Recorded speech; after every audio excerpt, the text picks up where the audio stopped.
સુરત શહેરના કાપોદ્રા તથા અન્ય પોલીસ સ્ટેશન વિસ્તારમાંથી ચોરી કરેલ 3 વાહન સાથે 2 આરોપીઓને પકડી પાડી Kapodra surveillance team police commissioner સાહેબ શ્રી તથા ખાસ પોલીસ કમિશનર સાહેબ શ્રી સેક્ટર 1 તથા નાયબ પોલીસ કમિશનર સાહેબ શ્રી ઝોન 1 અને મદદનીશ પોલીસ કમિશનર સાહેબ શ્રી એ ડિવિઝન સુરત શહેરનાઓએ હાલમાં વધી રહેલ વાહન ચોરીના ગુનાઓ શોધી કાઢવા સૂચના આપેલ હતી, જે અન્વયે પોલીસ ઇન્સ્પેક્ટર એમ.બી. ઓસુરા સાહેબ તથા પોલીસ ઇન્સ્પેક્ટર એમ.આર. સોલંકી સાહેબનાઓએ હાલમાં વધી રહેલ વાહન ચોરીના ગુનાઓ અટકાવવા તથા દાખલ થયેલ અનડિટેક વાહન ચોરીના ગુનાઓ શોધી કાઢવા surveillance police sub inspector A L. Pandya સાહેબ તથા સર્વેલન્સ સ્ટાફને જરૂરી સૂચના અને માર્ગદર્શન આપેલ, જે સૂચના અને માર્ગદર્શન હેઠળ surveillance police sub inspector A L. Pandya સાહેબનાઓએ સર્વેલન્સ સ્ટાફના પોલીસ માણસોની અલગ અલગ ટીમો બનાવી વાહન ચોરીના અનડિટેક ગુનાઓ શોધી કાઢવા વર્કઆઉટ કરતા હોય તે દરમિયાન સર્વેલન્સ સ્ટાફના એએસઆઈ મિલનભાઈ પ્રવીણભાઈ તથા પોલીસ કોન્સ્ટેબલ વિપુલસિંહ પાંચાભાઈ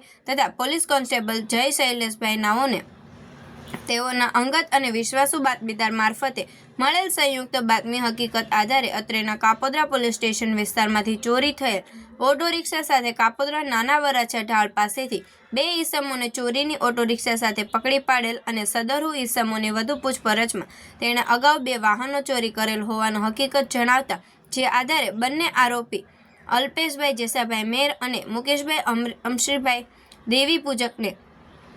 સાથે રાખી ચોરી કરેલ વાહનોને જગ્યાઓની ખરાઈ કરતા ગુનાના અને ભેદના